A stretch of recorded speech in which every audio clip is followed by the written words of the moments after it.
Hey guys, welcome to Oliveboard. मैं सौरभ, आप सभी लोगों का क्वांट फैकल्टी। गाइस, आज अपन यहाँ पे बात करने वाले हैं एसएससी सीजीएल 2022 का जो नोटिफिकेशन आया है उसके समरी के बारे में। डिटेल समरी नोटिफिकेशन आ गया है कल का, आप सभी को पता है। सबको पैटर्न चेंज के बारे में भी पता चल गया है कि पैटर्न चेंज है।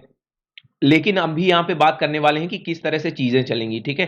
क्या क्या चीजें क्वालिफाइंग इन नेचर है, कहाँ पे आपको स्कोर करना पड़ेगा, मेरिट किस बेस पे बनेगा और क्या सारे चेंजेस हैं। तो पूरा समरी, यानी कि आपको कितना चीजें जाननी है, आपके लिए मैंडेटरी क्या क्या है आपके लिए जानना, ताकि आपकी कोई गलती ना हो वहां पे। क्योंकि इस बार बहुत सारे चेंजेस है और बहुत कुछ अब एसएससी के हाथ में नहीं है, तो यहाँ पे कैंडिडेचर कैंसिल होने के भी चांसेस हैं एक दो जगह पे। इसीलिए मैंने सोचा कि यहाँ पे पूरा आपका नोटिफिकेशन समरी दिया जाए, सभी सवालों के जवाब दिए जाएं। चलिए तो स्टार्ट करते हैं वीडियो को। और उससे पहले एक छोटी सी चीज, ऑली बोर्ड का बिग बैंग ऑफर आज रात को 12 बजे खत्म हो जाएगा, यानी कि 18 सितंबर रात 12 बजे खत्म हो जाएगा, जहां पे आप दोगुनी वैलिडिटी और 30% का डिस्काउंट सारे एसएससी के कोर्सेज और मॉक टेस्ट में ले सकते हैं। 6+6 और 12+12 मंथ्स वैलिडिटी के लिए कोड यूज करिए सौरभ और लीजिए मैक्सिमम डिस्काउंट। गाइज, आप सभी को पता है कंबाइंड ग्रेजुएट लेवल एग्जामिनेशन 2022 का जो आपका फॉर्म फिलिंग है 28 डेज बस दिया है आपको। एसएससी ने 17 तारीख से, यानी कल से ऑलरेडी फॉर्म फिलिंग स्टार्ट हो चुकी है और 8 अक्टूबर तक भरा जाएगा। उसी के अकॉर्डिंग आपको यहाँ पे फीस भी सबमिट करनी है। टेंटेटिव डेट है जो एग्जाम की, वो है दिसंबर 2022। अभी एग्जैक्ट डेट आपकी नहीं आई है। और अभी टीयर 2 का कब होना है ये भी कुछ फिक्स नहीं है, वो नोटिफाई लेटर किया जाएगा जब रिजल्ट आएगा टीयर 1 का, उसके बाद ही टीयर 2 आपका एग्जाम यहाँ पे होने वाला है।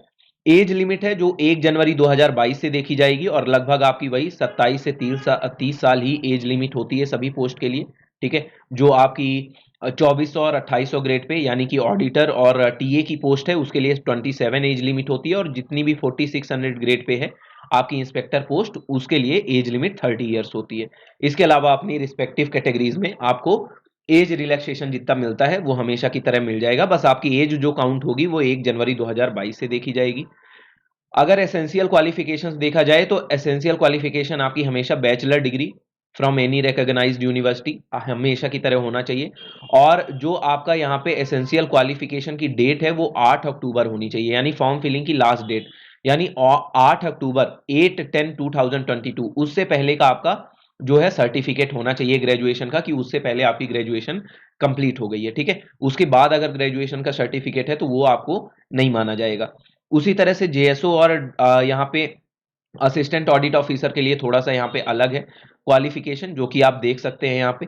जूनियर स्टैटिस्टिकल ऑफिसर के लिए bachelor degree in any subject from a recognised university और institute with at least 60% marks in mathematics at 12th standard level, ठीक है। ये आपका यहाँ पे जेएसओ के लिए है। और या तो आपका यहाँ पे ये है कि आपकी जो बैचलर डिग्री हो, अगर मान लीजिए आपने मैथ नहीं भी लिया हो 12th में, लेकिन बैचलर डिग्री में आपकी कोई भी सब्जेक्ट स्टैटिस्टिक्स एक होनी चाहिए थी, तभी आप जेएसओ के लिए अप्लाई कर सकते हैं। एक और चीज है जो क्रूसियल डेट है कैटेगरी सर्टिफिकेट की, इस पे ध्यान दीजिएगा, बहुत इंपॉर्टेंट पॉइंट है। ये आपकी 8 अक्टूबर है, यानी कि मान लीजिए जैसे आपका ओबीसी सर्टिफिकेट बना करता है, ईडब्ल्यूएस का सर्टिफिकेट बना करता है, तो पहली चीज की आपका सेंट्रल गवर्नमेंट का सर्टिफिकेट होना चाहिए, ठीक है। स्टेट गवर्नमेंट का सर्टिफिकेट नहीं चाहिए होता, सेंट्रल गवर्नमेंट का सर्टिफिकेट चाहिए। और आपका 8 अक्टूबर से पहले का सर्टिफिकेट होना चाहिए, ठीक है, यानी कि 8 अक्टूबर से पहले ही आपका सर्टिफिकेट बन जाना चाहिए। ये बात को ध्यान रखिएगा। अच्छा, एक और चीज है यहां पे, इस बार पहले क्या होता था, पहले अगर आपके पास सर्टिफिकेट नहीं रहता था तो आपका क्या करते थे कि जिस कैटेगरी से आपने फॉर्म फिलअप किया है वो कैटेगरी को कैंसिल करके, और जैसे मान लीजिए ईडब्ल्यूएस है या ओबीसी है, ठीक है, तो यहाँ पे अगर आपके पास सर्टिफिकेट नहीं है तो आपका यहाँ पे इस कैटेगरी को हटा के आपसे एक एप्लीकेशन फॉर्म फिल कराते थे और आपको यूआर कैटेगरी में डाल देते थे। लेकिन इस बार ऐसा नहीं होना है, इस बार सीधे सीधे यहाँ पे लिखा है, यहाँ पे आप देख सकते हैं 6.2 पैरा पे, कि candidates are caution that they must ensure that they belong to the category as filled in the application form and are able to prove the same by furnishing the requisite certificate from the competent authority when such certificates are sought for concerned identity at the time of document verification, failing which their candidature will be cancelled. मतलब कि अगर आपने certificate वहां पे document verification में नहीं दिखाया तो आपका कैंडिडेचर कैंसिल होगा, ठीक है। यानी अगर आप ओबीसी हैं जहां पे आपको सर्टिफिकेट देना होता है, आपका कैंडिडेचर कैंसिल हो जाएगा अगर आप सर्टिफिकेट वहां पे प्रोड्यूस नहीं कर पाए तो, ठीक है। ऐसा नहीं है कि यूआर में डाला जाएगा। तो इस बार थोड़ा पैटर्न में चेंज है, तो सारी चीजें ध्यान में रख के करिएगा जब आप फॉर्म फिल करते हैं अपना, तो ये सारी बातों का आपको ध्यान रखना है फॉर्म फिलिंग करते समय, है ना। कोई गलती आपको यहाँ पे नहीं करनी है, ठीक है। आपके सामने यहाँ पे एग्जाम्पल भी लिखा हुआ है कि for example candidate x field OBC in his application form, however during document verification by the identity department organization he is unable to produce the valid OBC certificate. In such scenario candidature of X will be cancelled by the department और organisation. तो इस बार पहली बात कि आपका SSC नहीं कराएगा, department आपका डॉक्यूमेंट वेरिफिकेशन कराने वाला है, ठीक है। एसएससी के हाथ में नहीं है, एसएससी इस बार डीवी नहीं कराएगा, ठीक है। डीवी जो डायरेक्ट जाएगी वो डिपार्टमेंट के हाथ में जाएगी और डिपार्टमेंट से सीधा कैंडिडेचर कैंसिल होगा। तो ध्यान से करिएगा फॉर्म फिल अपना, बहुत सारी गलतियां इस बार हो सकती हैं। अच्छा, अगर हम बात करें डॉक्यूमेंट वेरिफिकेशन की, तो जैसे मैंने कहा कि जो डॉक्यूमेंट वेरिफिकेशन है आपका, ये आपका इस बार जो है आपका डिपार्टमेंट कराएगा। जिस भी डिपार्टमेंट या ऑर्गेनाइजेशन में आपको जॉब मिलनी है, जैसे सीबीआईसी हो गया या आपका सीबीडीटी हो गया, ठीक है, जहां भी आपका सिलेक्शन है, मान लीजिए कैग है, तो यहीं पे आपका क्या होगा, डॉक्यूमेंट वेरिफिकेशन यही ऑर्गेनाइजेशन आपका करेंगे। इसीलिए आपको थोड़ा सा ध्यान रखना है अपनी फॉर्म फिलिंग करते समय। अच्छा, एक मन में बच्चों के और मन में सवाल है कि क्या टीयर 1 क्वालिफाइंग इन नेचर होगा? तो बिल्कुल टीयर 1 आपका क्वालिफाइंग इन नेचर होगा। यहाँ पे कोई सेक्शनल कट ऑफ नहीं होगी, ये भी ध्यान रखना है, ठीक है। यहाँ पे केवल जो आपका पहले वाला पैटर्न था टीयर 1 का, जहाँ पे 25-25 क्वेश्चन आपके आया करते थे और हर क्वेश्चन आपका 2 नंबर का हुआ करता था, रीजनिंग आपका, जनरल अवेयरनेस, मैथ्स और यहाँ पे इंग्लिश, सेम उसी पैटर्न में रहेगा। 1 आवर का आपको टाइम दिया जाएगा यहाँ पे, और वही आपकी निगेटिव मार्किंग 1/4 की यहाँ पे चलने वाली है। तो कोई भी पैटर्न यहाँ पे नहीं है, ठीक है।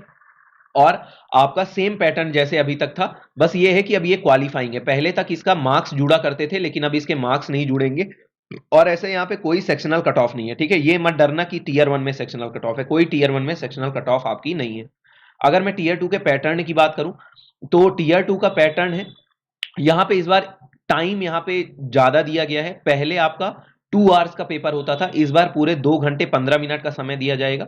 जो आपका पेपर 1 है टीयर 1 में, है ना, टीयर 2 में जो पेपर 1 है, इसमें 2 सेक्शन में पेपर होने वाले हैं। मेन आपके 2 सेक्शन है जो आपके मेरिट डिसाइड करेंगे। सेक्शन 3 जो है आपका यहाँ पे, ये क्वालिफाइंग इन नेचर है, ठीक है। तो जो सेशन 1 है, जो पहला आप सीटिंग में बैठोगे, फर्स्ट सीटिंग जो होगी आपके एग्जाम की, है ना, फर्स्ट सीटिंग जो आपकी होगी, उसमें आपको 2 घंटे 15 मिनट में पेपर देना होगा।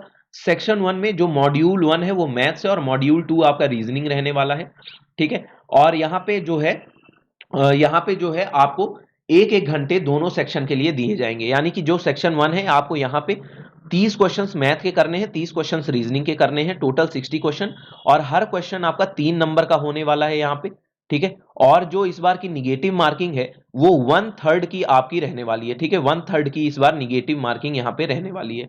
तो ये बातें भी आपको ध्यान रखनी है। पहले मॉड्यूल पे बात कर लेते हैं, फिर इसके बाद मार्किंग के बारे में मैं अभी आपको बताऊंगा।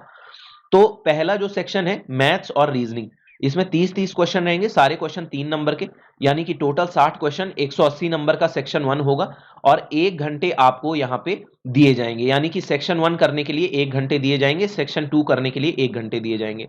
सेक्शन 2 में इंग्लिश जो रहेगी वो 45 क्वेश्चन रहेंगे और 3 नंबर का हर क्वेश्चन, और जनरल अवेयरनेस यानी जीके 25 क्वेश्चन रहेंगे और हर क्वेश्चन 3 नंबर का, यानी 210 नंबर का सेक्शन 2 आपका होगा। 210 नंबर का यहाँ पे आपका सेक्शन 2 का एग्जाम होने वाला है। और जो मेरिट यहाँ पे बनेगी, टोटल जो आपके मार्क्स बनेंगे, जो टोटल मार्क्स यहाँ पे बनेंगे वो आपका 390 नंबर, 390 पे टोटल मेरिट बननी है। 180 सेक्शन 1 के, 210 सेक्शन 2 के। अच्छा, अगर देखा जाए तो यहाँ पे जो आपकी इंग्लिश है ये सबसे ज्यादा है, 135 मार्क्स की आपकी यहाँ पे इंग्लिश है, 45 क्वेश्चन है सबसे ज्यादा इंग्लिश के। तो अभी भी इंग्लिश पे थोड़ा सा ज्यादा अपना फोकस रखना है आपको, ठीक है। और जो आपका सेक्शन 3 है यहाँ पे, इसमें अलग से आपको 15 मिनट दिया जाएगा, ठीक है। 15 मिनट सेक्शन 3 में कंप्यूटर जो आपका टेस्ट होने वाला है उसमें दिया जाएगा, यानी 2 घंटे 15 मिनट में 2 घंटा सेक्शन 1 और सेक्शन 2, 15 मिनट आपको कंप्यूटर, जहां पे 20 क्वेश्चंस रहेंगे कंप्यूटर के और 60 मार्क्स का रहेगा। लेकिन यहाँ पे एक चीज है, मेरिट में इसको कंसीडर नहीं किया जाएगा, ठीक है। नॉट इन मेरिट, इसको मेरिट में कंसीडर नहीं किया जाएगा। मेरिट में केवल सेक्शन 1 और सेक्शन 2 के मार्क्स जुड़ेंगे, यानी टोटल 390 में मेरिट बनेगी। इसमें कोई मेरिट नहीं बनने वाली है, ये केवल आपका क्वालिफाइंग इन नेचर है, ठीक है। इसमें सेक्शनल आपका अलग अलग कट ऑफ कुछ पोस्ट के लिए हो सकती है, जैसे कि आपका जो आपकी कुछ ऐसे पोस्ट होती हैं, जैसे असिस्टेंट सेक्शन ऑफिसर वाली जितनी पोस्ट हो गई जिनमें सीपीटी रिक्वायर्ड है, डबल एओ की पोस्ट हो गई जहां पे कॉमन कंप्यूटर प्रोफिशिएंसी टेस्ट अभी तक हुआ करता था, लेकिन इस बार कंप्यूटर प्रोफिशिएंसी टेस्ट आपका नहीं हो रहा है, इसलिए कंप्यूटर का यहाँ पे आपका एक टेस्ट होने वाला है। तो यहाँ पे आपकी दो कैटेगरी की कट ऑफ आ सकती हैं, एक अदर पोस्ट के लिए जहां पे कंप्यूटर नॉलेज नहीं चाहिए होती, जैसे टीए वगैरह में आपको वहां पे सीपीटी नहीं देना होता, लेकिन कुछ पोस्ट में सीपीटी देना पड़ता था अभी तक। तो यहाँ पे कंप्यूटर में आपके दो यहाँ पे कट ऑफ निकल सकती हैं, लेकिन ये दोनों cut off qualifying in nature है। अगर आप क्वालिफाई करते हो तो बस आप आगे क्वालिफाई हो, इसका मेरिट में कोई रोल नहीं है ना। तो ये बात को ध्यान रखिएगा।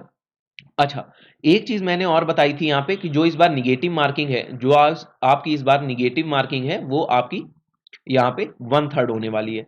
ठीक है, तो निगेटिव मार्किंग आपकी 1/3 की है, तो इस बार जो है गलती करने के चांसेस बहुत ज्यादा हैं।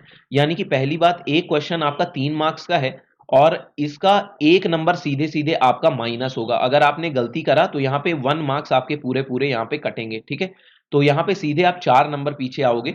तो अभी तक ऐसा नहीं होता था, अभी तक 1/4 की निगेटिव मार्किंग रहती थी तो थोड़ा वहां पे बेनिफिट मिलता था, लेकिन अब इस बार जो है तुक्का मारने का स्कोप थोड़ा कम हो गया है, बहुत तेजी से मार्क्स डिक्रीज होंगे अगर आप क्वेश्चंस गलत करते हैं तो। ठीक है, अच्छा, जो आपका वहां पे डेटा एंट्री वाला होता था तो इस बार सारा सीपीटी जैसे कि हटा दिया गया है, इस बार आपका सीपीटी नहीं होने वाला। ठीक है, इस बार आपका टीयर 3 का एग्जाम नहीं होने वाला, इस बार आपका जो डीवीएसएससी कराती थी डीवीएसएससी के द्वारा नहीं होने वाला। ठीक है, तो काफी ज्यादा शॉर्ट हो गई है process. Tier 1 qualifying in nature हो गई है, टीयर 2 में 390 में केवल आपका यहाँ पे मेरिट बनेगा। ठीक है, तो इस बार शानदार प्रोसेस कर दिया, थोड़ा फास्ट प्रोसेस यहाँ पे की गई है। अगर सेक्शनल कट ऑफ के बारे में बात किया जाए तो यूआर कैटेगरी के लिए 30% है, ओबीसी ईडब्ल्यूएस के लिए 25% है और ऑल अदर कैटेगरीज के लिए यहाँ पे 20% की कट ऑफ है। ठीक है, तो वहां पे जो सेक्शन 1 और सेक्शन 2 है ना, मॉड्यूल 1 में यहाँ पे जो आपका सेक्शन 1 और सेक्शन 2 है, जैसे कि मैथ्स और रीजनिंग हो गया पहले में, और दूसरे में आपका क्या हो गया, इंग्लिश और जीके हो गया। तो यहाँ पे मान लीजिए यूआर कैटेगरी से आपको 30% मार्क्स, यानी कि आपका यहाँ पे 180 का 30% मार्क्स कितना हो गया, 18 3 आपका कितना होता है 54। इससे ज्यादा नंबर आपको यहाँ पे लाने पड़ेंगे। ठीक है, आपके किसमें, यहाँ पे सेक्शन 1 वाले में। ठीक है, जो सेक्शन 1 हो गया आपका, उसी तरह सेक्शन 2 जो हो गया आपका मॉड्यूल 1 का। ठीक है, सेशन 1 का पेपर 1 का सेक्शन 2 यहाँ पे 210 में 30% से ज्यादा मार्क्स यानी 63 से ज्यादा मार्क्स आपको सेक्शन 2 में लाने पड़ेंगे, जहां पे इंग्लिश और जीके का पेपर है। ठीक है, तो ये आपका जो है सेक्शनल कट ऑफ इस प्रकार से चलने वाला है। ठीक है, तो सेक्शनल कट ऑफ पे फोकस करिएगा, बहुत जरूरी है ये चीज आपकी। ठीक है, चलिए।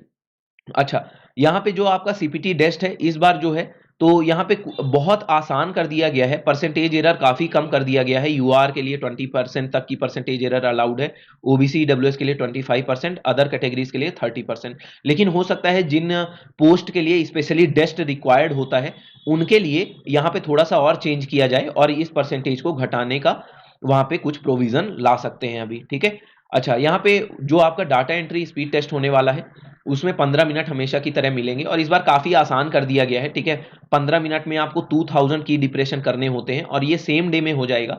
तो आप नॉर्मली भी अगर आपकी टाइपिंग स्पीड है ठीक ठाक तो आप इस टाइपिंग टेस्ट को आसानी से यहाँ पे क्लियर कर सकते हैं। अच्छा, जो सिलेबस है, सिलेबस तो हमेशा की तरह अभी तक सेम ही बना हुआ है, कुछ ज्यादा चेंज नहीं है, लेकिन इस बार जो चेंज है वो मैथ में देखने को मिला है।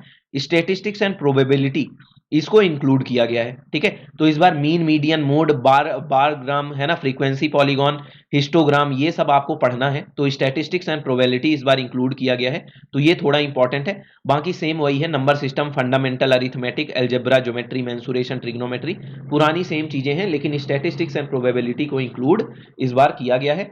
जो आपका रीजनिंग सेक्शन है, रीजनिंग सेक्शन में भी थोड़ा एनालिटिकल रीजनिंग वगैरह यहाँ पे डाली गई है। तो रीजनिंग थोड़ा सा आपको जो प्रिपरेशन करना है, थोड़ा बैंक बैंक की तरफ रीजनिंग शिफ्ट हो सकती है।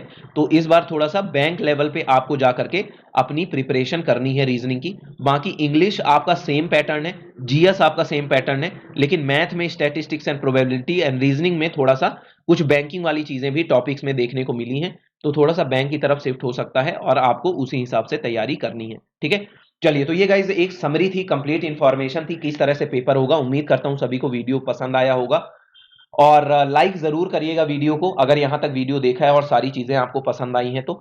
बाकी जो अदर इंफॉर्मेशन हैं वो सारी मैं धीरे धीरे बना बना करके डालता रहूंगा, आपके साथ में शेयर करता रहूंगा और धीरे धीरे पूरी डिटेल आप सभी के सामने आ जाएगी। गाइज ऑलीवुड में आपका आज लास्ट डेट है बिग बैंग ऑफर का, 18 सितंबर रात के 12 बजे ये खत्म होने वाला है। जहां पे आप एसएससी एलीट, जहां पे ऑल एसएससी एग्जाम्स के मॉक्स आपको लेटेस्ट पैटर्न में जो अभी नोटिफिकेशन आया है उस लेटेस्ट पैटर्न के मॉक्स ऑलीवुड लॉन्च करने जा रहा है।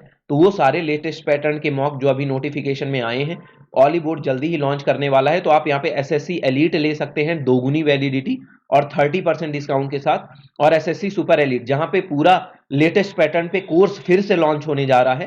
तो आप एसएससी सुपर एलीट में सारे कोर्सेज और सारे मॉक्स ले सकते हैं 6+6 और 12 मंथ्स वैलिडिटी के लिए। आज आपके पास आखिरी दिन है जहां पे आपको ये खतरनाक डिस्काउंट मिलना है और एसएससी सुपर एलीट केवल 979 में आप ज्वाइन कर सकते हैं। सारे लेटेस्ट पैटर्न मॉक्स, सारे आपके लाइव क्लासेस, सारे नए कोर्सेज आपको 979 में केवल मिल जाएंगे आज रात 12 बजे तक। तो आप सौरभ कोड का यूज करके जरूर ज्वाइन करिए और फटाफट अपनी प्रिपरेशन ऑलीवुड के साथ शुरू कर दीजिए।